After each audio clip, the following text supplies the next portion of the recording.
likus paskutiniams kilometrams iki pačio miestelio surengsime mini viktoriną, kovosime dėl 3 prancūziškų sūrelių.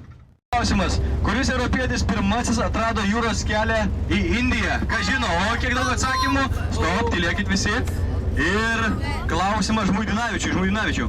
Vasco da Gama. Tai, Portugalas Vaskas da Gama.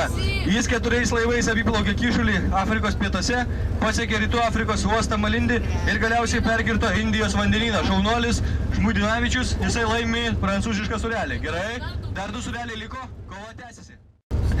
Ir dabar paskaitysiu apie vieną personažą ir pasakysite, kas jisai toks. Čikagoje gimęs personažas visų pirma išgarsėjo savo animaciniais filmukais. Jo mėgstamiausias herojus buvo Periukas Mikis.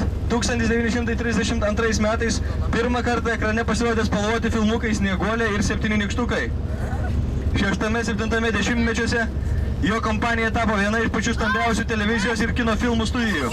Be animacinių filmų jisai kūrė ir dokumentinius filmus, taip pat knygas vaikams ir rūpinosi savo sukurtų animacinių veikėjų populiarumu. Oho, kiek daug rankų. Atrodo, klausimas gana lengvas ir Ugnius Švedas atsako į klausimą. Kas čia toks? Voltas Disnėjus. Taip, Voltas Disnėjus. Ugnius Švedas laimi sūrelį.